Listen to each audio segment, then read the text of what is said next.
Bonsoir à tous et soyez les bienvenus dans votre journal. Au sommaire de l'actualité, la grève à la SMAE qui continue. Pour en parler avec nous ce soir sur le plateau, Feydouane Abdou qui est délégué syndical FO à la SMAE. Bonsoir. Bonsoir. Alors la grève, on l'a dit, continue à la SMAE. On verra que vous n'avez toujours pas réussi à obtenir de consensus avec la direction. Vous nous direz en quoi cela consiste, pourquoi vous avez décidé de continuer le conflit et comment ça va se passer dans les jours à venir. On verra cela tout à l'heure avec vous. Feydouane, vous restez avec nous. Avec nous également sur le plateau, Pierre Bellucci. Bonsoir Pierre. Bonsoir Amina et bonsoir à tous. Alors la crise des expulsés continue, refait parler d'elle. On va le voir avec les relogés, ceux qui sont du côté du gîte de Bengali. On verra cela plus en détail tout à l'heure avec vous dans ce journal, Pierre. Mais d'abord, voici les titres de ce vendredi 22 juillet. La grève à la SMAE s'est poursuivie ce jour. Et face aux menaces des grévistes de ne plus assurer le service minimum, le préfet a réquisitionné plusieurs agents sur site.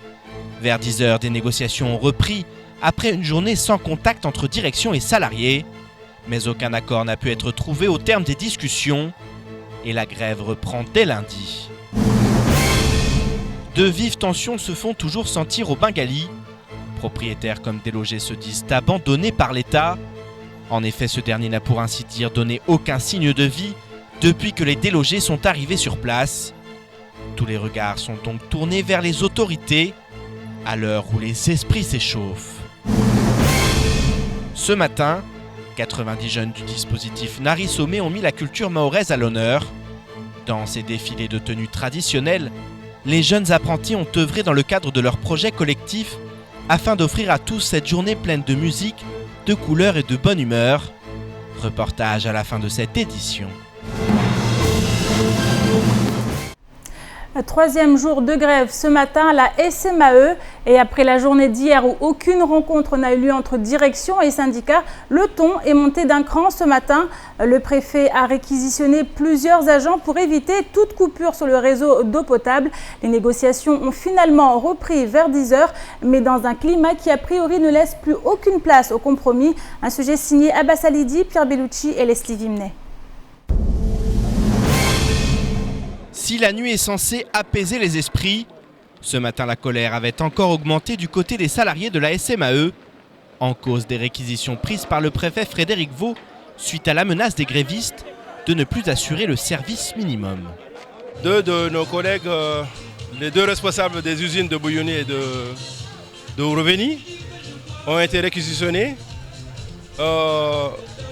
Malgré tout que le rapport de force il y est et on ira jusqu'au bout. On a assuré le service minimum et on voit qu'il y a des réquisitions qui tombent, donc du coup il faut utiliser le rapport de force. On est obligé d'en venir là, malheureusement. Ces réquisitions ont été très mal vécues et dès l'aube, le personnel en grève s'est rallié derrière un slogan cher au secrétaire départemental du syndicat Force ouvrière, le rapport de force. Les réquisitions, chacun fait ce que bon lui semble. Aujourd'hui, les réquisitions sont là. Écoutez, nous aussi, nous sommes là. Nous faisons grève. Donc le rapport de force, chacun le construit à sa façon. Donc en tout cas, nous, l'intersyndicale, nous continuons à construire le rapport de force. Nous sommes déterminés à aller jusqu'au bout pour obtenir nos revendications, la satisfaction de notre principale revendication qui est l'augmentation de 4% des salaires de tout le personnel. En partant sur la base d'une augmentation de 4%, cela représenterait en moyenne 130 € de plus par salarié. La direction estime l'impact à 20%, ce que refusent de croire les grévistes. Il dit qu'il y aura une baisse de moins de 20% de perte de chiffre d'affaires. C'est incroyable, puisque ces 20% là, il faut que la direction commence déjà à bloquer les indemnités de logement, les indemnités des billets d'avion qui se font en famille par rapport à ces gens-là qui sont à la direction. À part le directeur, mais tout le reste, ce sont des recrues locaux. C'est inadmissible. Quand vous retrouvez quelqu'un qui est recruté localement à Mayotte, et qui a des avantages comme si c'est un expat de Vinci, on ne peut pas comprendre. Les négociations ont finalement pu reprendre vers 10 h, mais la direction a refusé toute hausse dépassant les 2,51%. De leur côté, les grévistes ont accepté de baisser leurs exigences à 3,8%. Mais aucun accord n'a finalement pu être trouvé et la grève va reprendre dès lundi, tout comme les discussions. Faïdouane Abdou, vous êtes, on l'a dit tout à l'heure, délégué syndical EFO à la SMAE, donc on le voit, le conflit continue. La grève va reprendre lundi et jusqu'à maintenant, la direction et les syndicats, notamment également les salariés, n'ont toujours pas réussi à trouver de terrain d'entente, notamment sur cette fameuse augmentation qui était à 4% et qui est passée aujourd'hui à 3,8%. Affirmatif, mais je voulais profiter à l'occasion de saluer à tous les grévistes qui sont et que nous devrons rester unis et ensemble et jusqu'au bout. Pour y revenir à ce sujet, certes, le blocus était du côté du patron depuis hier. Il n'y a pas eu de négociation. On a repris les négociations aujourd'hui avec l'intersyndicale. Ceci, nous avions proposé, parce qu'en fait, il y a 5 groupes là qui sont un peu différents par rapport aux autres supérieurs. Le premier groupe et le deuxième groupe, on a demandé qu'on est baissé jusqu'à 3,8. On a proposé du groupe 3, 4 et 5 à 3,6%. On a fait quand même pas. Mais le problème, c'est que le patron lui-même, il fait pas de... Enfin, il n'a pas réellement des propositions.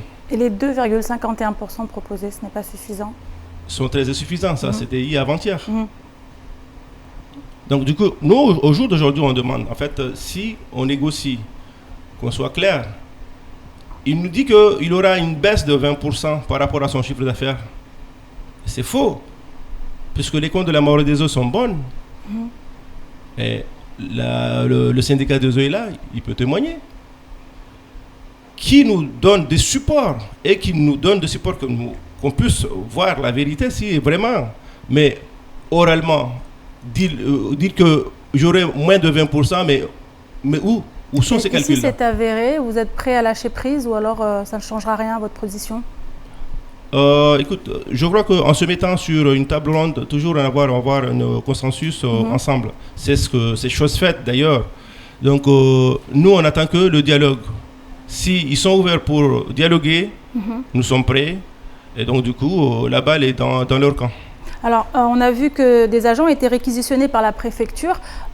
Quel est votre sentiment? Est-ce que vous avez l'impression que votre mouvement, qui était en train de se durcir, a subi un coup avec ces réquisitions? Ou alors ça ne changera rien? Vous allez continuer? Écoutez, je crois que la réquisition qui a été faite hier après-midi, c'est ça qui nous a poussé de lâcher complètement le service minimum, puisque il est inadmissible de leur part. Nous sommes là, on doit côtoyer, on doit se parler. Ils sont passés par derrière pour aller réquisitionner nos camarades déjà qui ont déjà travaillé 2 jours successifs à 12 heures de temps par jour. Je me demande c'est quel code qu'ils l'ont appliqué. Donc nous, dans ce cas-là, depuis hier, on a dit qu'on ne peut plus continuer dans cette manière de revendication.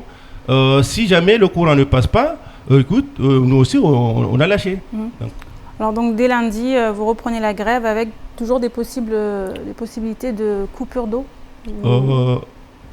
En parlant des coupures d'eau justement, je voulais juste préciser que depuis mercredi que nous sommes en grève, il faut que la population soit vigilante puisque nous, à aucun moment, on a prononcé le mot fermeture d'eau.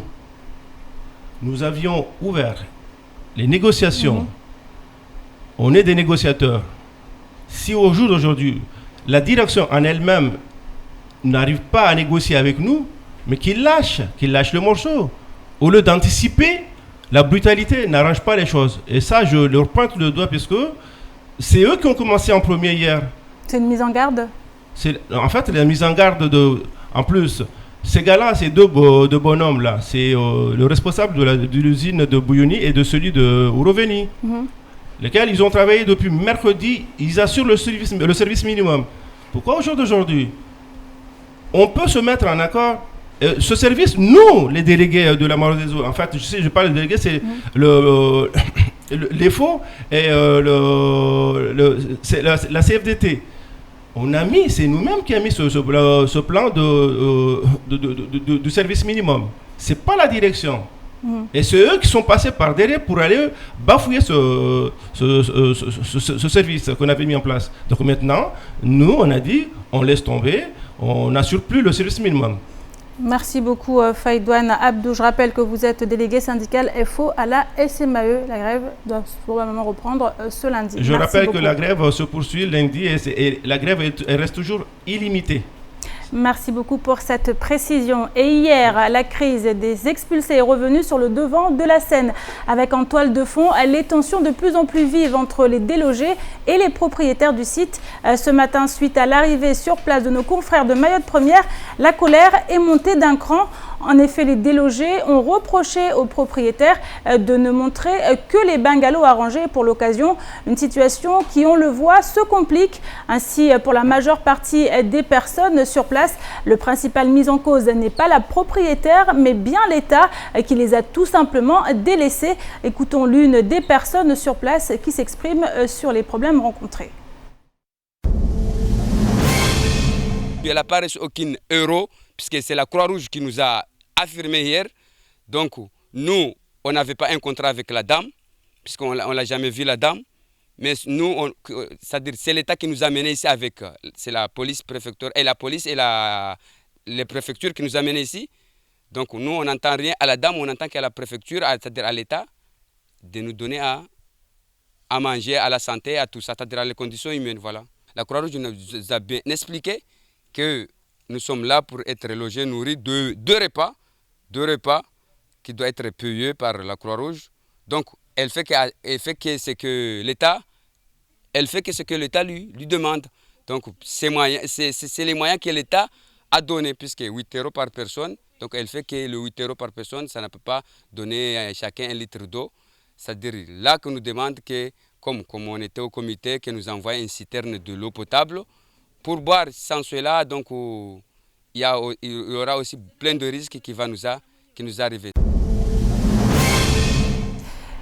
Des propos recueillis par Abbas Alidi. Pierre, on vient de le voir, cette personne qui s'est exprimée sur les conditions d'hébergement au bungalow, au gîte du Bengali. On le voit, a priori, ça pose problème de plus en plus, on en parle. Et d'un côté comme de l'autre, du côté de la propriétaire et des délogés, les discours diffèrent. Effectivement, d'un côté comme de l'autre. Alors là, on voit des images justement, juste derrière nous, du site. Alors, ils se plaignent des conditions de vie. Ils se sont plaints aussi ce matin. Ils ont expliqué que la propriétaire voulait montrer certaines images, pas d'autres. C'est eux-mêmes qui ont fait ces images-là. Hein. Plusieurs délogés très très en colère lors de l'arrivée sur place de nos confrères de Mayotte Première. Donc voilà, effectivement, les conditions. Ce qui est étonnant dans cette situation, c'est que l'État est allé sur place avant que les expulsés n'arrivent et ne soient déménagés au site du Bengali. L'État est venu sur place pour constater, est-ce que justement, on le voit là, effectivement, il n'y a pas d'eau potable. C'est ce qui pose surtout problème dans les conditions de vie. Pour le reste, effectivement, c'est pas un hôtel 4 étoiles, c'est une solution de repli. Donc effectivement, il y a plusieurs personnes qui vivent dans un bungalow. La CIMAD est montée au créneau, CIMAD qu'on avait peu entendu quand même ces dernières semaines. Il faut dire aussi qu'on avait l'impression qu'ils étaient délaissés, qu'ils ont été effectivement mis à l'abri des regards, mais qu'ils ont été complètement délaissés. Du côté de la propriétaire, effectivement, il y a beaucoup de monde, elle a accepté beaucoup de monde. Il y a des dégradations apparemment. Nous n'avons pas pu aller sur place pour les constater. Nos confrères ont pu, nous n'avons pas pu avoir accès justement au site. En tout cas, ce qu'il y a de sûr, c'est qu'aujourd'hui, l'État va devoir intervenir rapidement pour régler cette situation, parce qu'il y a beaucoup de choses qui sont étonnantes. Étonnant, effectivement, le fait qu'il n'y ait toujours pas de convention signée, qu'il y ait un problème. Tout le monde pointe du doigt l'État aujourd'hui, c'est-à-dire autant la propriétaire que les délogés, qui expliquent que cette propriétaire, elle a quand même accepté de les accueillir gracieusement dans un premier temps. Maintenant, effectivement, elle ne peut pas assumer plus de 200 personnes quotidiennement.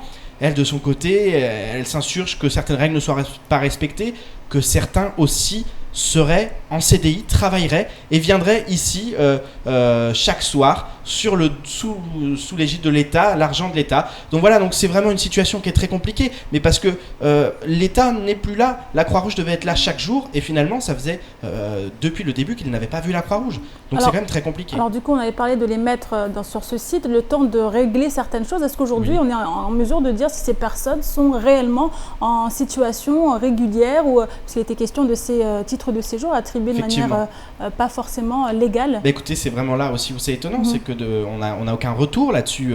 La plupart n'ont pas vu la préfecture ou des membres de la préfecture depuis plusieurs jours, plusieurs semaines, depuis, pour ainsi dire, le début. Donc voilà, on est arrivé à un statu quo. La CIMAD disait ils ont voulu noyer le poisson, les mettre à l'abri, afin voilà, que finalement plus personne n'en parle, et c'était le cas. Et maintenant, c'est un retour de bâton, et effectivement, de toute façon, le problème n'est pas réglé. Et le problème sur le long terme, il est compliqué. L'État ne va pas pouvoir prendre en charge indéfiniment ces personnes.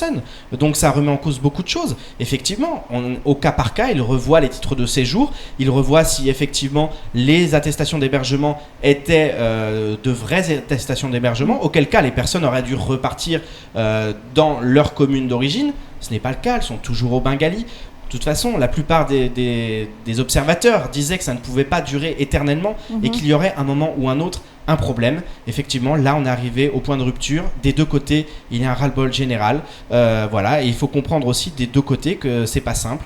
Mais bon, il faut quand même dire que fait l'État, et aussi comment ça a été géré depuis le début. Parce que voilà, aujourd'hui, l'État s'est engagé à prendre en charge, mais on voit que la prise en charge n'est pas vraiment là. Ça remet beaucoup de choses en question, et la crise ne fait que continuer, et on va continuer à en entendre parler dans les prochaines semaines, parce que c'est loin d'être résolu. Et effectivement, certains parlaient d'appel d'air, et ça risque d'être le cas.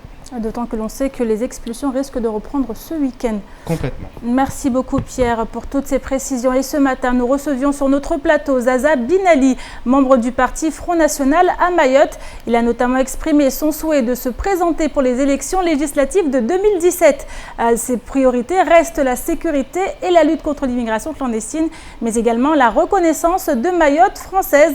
Ce matin, il s'est justement insurgé contre l'interdiction faite à Mayotte de défiler sous la bannière bleu, blanc, rouge lors des prochains Jeux dits CHJCOI, la Commission Jeunesse et Sport de l'Océan Indien. On écoute ses déclarations lors de la matinale de Kwesi.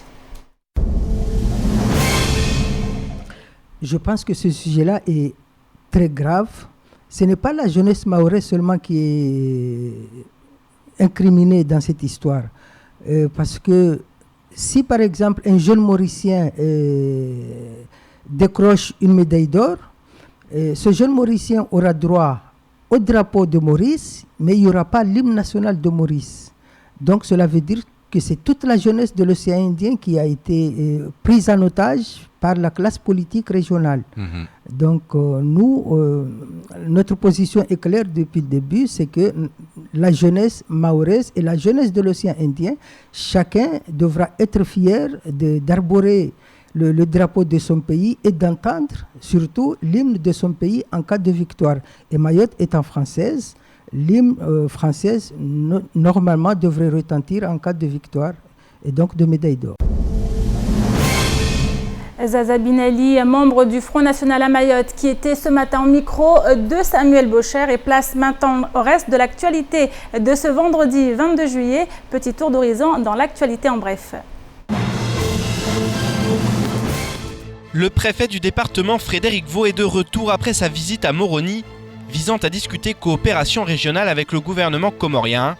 À ce titre, un communiqué de presse a été envoyé aux rédactions, mais il a de quoi étonner. Alors que la presse comorienne s'est déchaînée sur cette visite, qu'elle est allée jusqu'à considérer comme la reconnaissance de Mayotte française, la préfecture de La Réunion et de Mayotte reste très vague quant aux conclusions de cette rencontre. Le communiqué se contente des mots suivants: les échanges ont été francs et cordiaux. L'objectif était d'identifier les actions de coopération concrètes pouvant être mises en œuvre dans le très court terme, notamment dans le domaine de la santé, de l'agriculture et des micro-entreprises. Le dialogue et ses travaux vont à présent se poursuivre sur un plan technique, en articulation avec les programmes déjà engagés par l'ensemble des partenaires. Un compte-rendu qui apparaît bien maigre au vu des enjeux et du climat qui a entouré la délégation française. L'année 2017 sera marquée par les rendez-vous électoraux. Les prétendants à la représentation du peuple commencent donc à se faire connaître.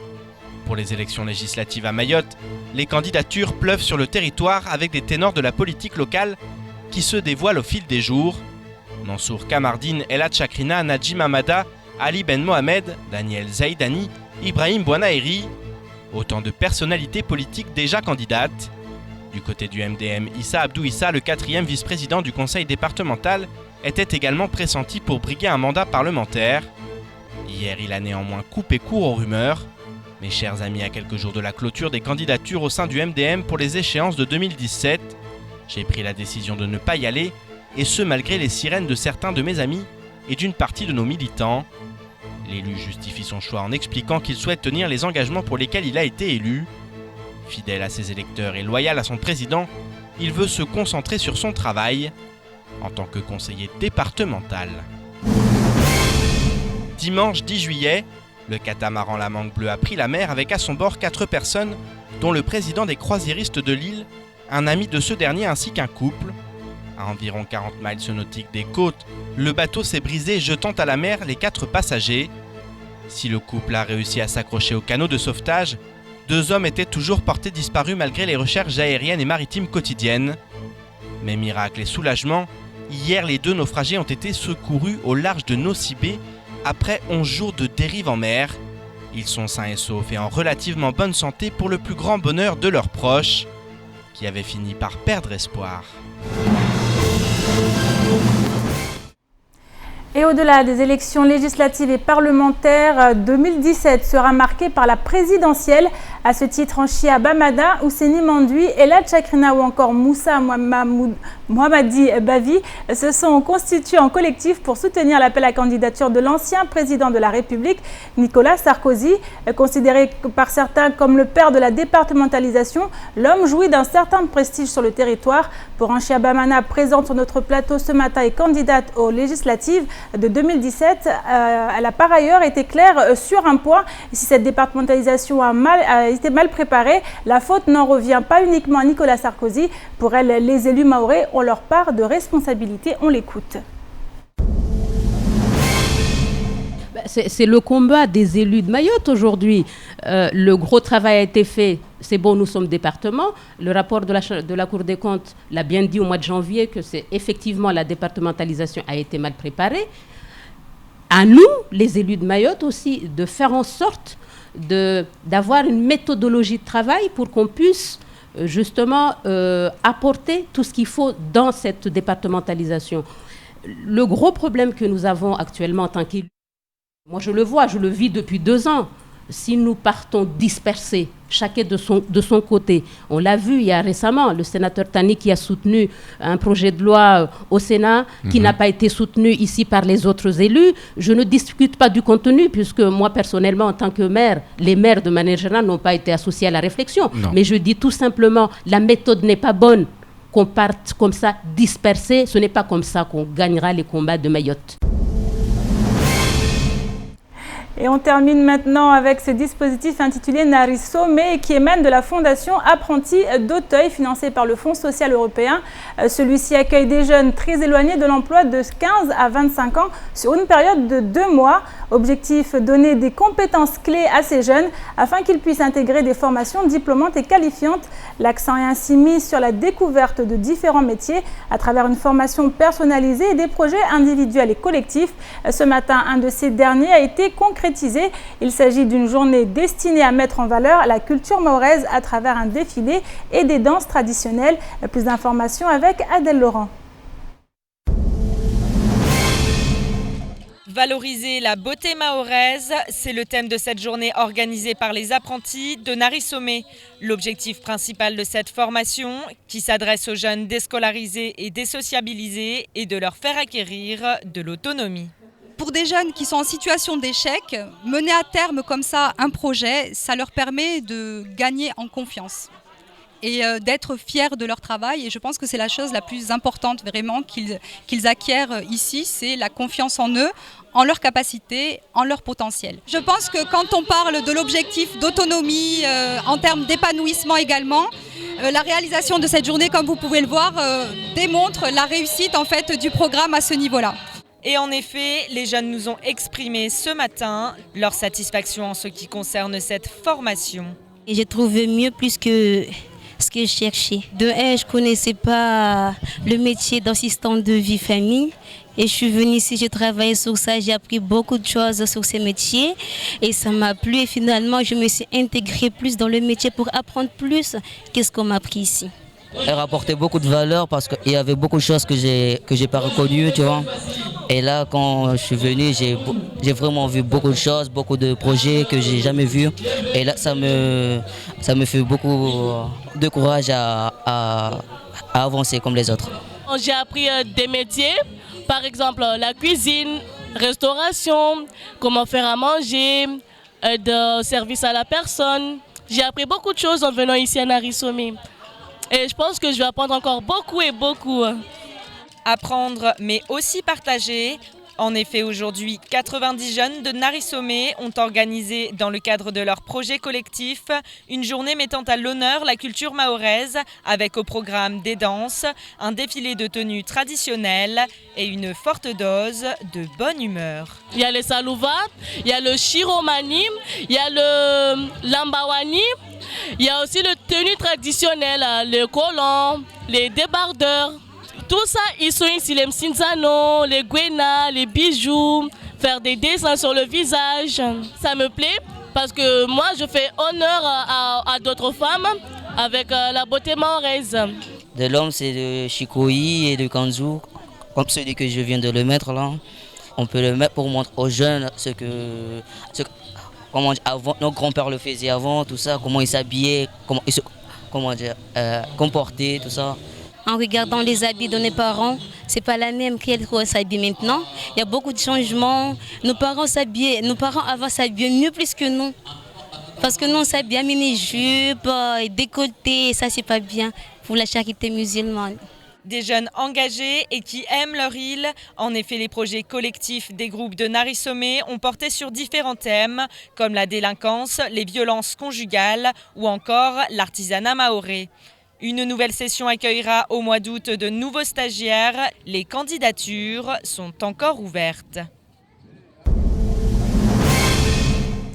Et nous a rejoint sur le plateau Sophie Huvet, qui est responsable du développement du groupe Kwezi. Bonsoir Sophie. Bonsoir Amina. Alors c'est la fin de la saison qui s'achève ici à KTV, on se retrouvera à la rentrée, mais avant de nous quitter, donnez-nous un petit peu un aperçu de cette année, également de ce qui va se passer à la rentrée. Eh bien, une saison 2015-2016 qui a été très riche, mais en même temps aussi compliquée, puisque au milieu de saison, on avait pu faire une étude d'audience avec Ipsos qui avait révélé plutôt de très bons chiffres pour KTV, qui avait confirmé également la bonne forme de Kwezi FM.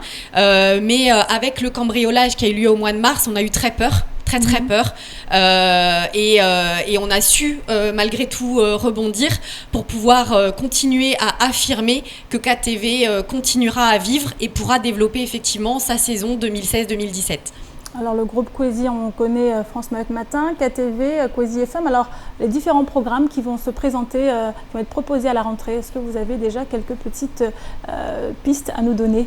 Oui, bien sûr, et surtout grâce au nouveau matériel qui vient d'arriver, puisque maintenant on va pouvoir réellement s'attaquer au contenu, puisqu'on a reçu grâce à tous l'élan de solidarité et par rapport au travail de la régie publicitaire de pouvoir petit à petit remettre en forme la régie, et je remercie d'ailleurs toute l'équipe technique et du gros travail qu'ils ont fourni, que ce soit Hakim, que ce soit Jérôme et j'en passe, mais grâce à ça on va pouvoir vraiment en fait renforcer la ligne éditoriale par rapport au thème qu'on a déjà, puisque l'info bien sûr qui sera toujours portée par vous-même d'ailleurs au niveau du JT, mais pas seulement, puisque on va pouvoir aussi également profiter de débats sur des thèmes d'actualité plus en profondeur avec des experts. D'ailleurs, je vous invite ce soir à voir déjà une première de ce genre d'émission. Mais on va aussi renforcer les autres programmes, et principalement sur deux grands thèmes qui seront le sport et la culture et la tradition. La tradition, effectivement ancienne, mais également ce qui fait notre cœur d'audience, puisqu'on a une très très grande affinité des jeunes, et on veut aussi les mettre en avant par leur talent. Merci beaucoup. Donc beaucoup de choses à venir, des choses qui vont faire de KTV, de Kwezi FM et de France Mac Matin, on le dit, une machine qui avance, qui engrange de plus en plus de téléspectateurs et d'auditeurs notamment. Oui, et puis l'infokwezi.fr qu'il ne faut pas oublier, le 4e support qui aujourd'hui atteint plus d'1 500 000 vues par mois, ce qui est quand même assez incroyable pour une petite année, une année de fonctionnement. Et surtout, je tiens à préciser que KTV prend toute sa place et qu'on reconfirmera certainement aussi des audiences parce que les études montrent aujourd'hui qu'on est là dans le paysage audiovisuel mahorais et que nos confrères gardent peut-être la tête, mais en tout cas, on voit que les téléspectateurs de nos confrères, pour quasiment 56% d'entre eux, regardent aussi KTV. Donc, il y a vraiment en fait une dynamique aujourd'hui de diversité de programmes et d'analyse d'informations. Merci beaucoup, Sophie. On se retrouve dès la rentrée. Bonnes vacances à vous. Et c'est la fin de cette édition. Merci pour votre fidélité durant toute cette saison. Une édition à retrouver bien sûr sur OM5, également disponible en replay sur notre site l'infokwezi.fr, sur YouTube et sur notre page Facebook. Juste après, retrouvez les invités du temps de parole Ousseini Mandui, un Chabamana, mais également Zaza Binali du Front National. Ils étaient ce matin au micro de Samuel Bocher. Et bien sûr, ne ratez pas à 20h cette nouvelle émission, un avant-goût de ce qui vous attend à la rentrée. C'est tout à l'heure à 20h avec 4 invités que je vous laisserai découvrir. En tout cas, je vous souhaite d'excellentes vacances et nous vous retrouvons bien sûr sur ce même plateau du jour à 19h du lundi au vendredi dès le 22 août. Bonne soirée à vous et bonnes vacances sur KTV.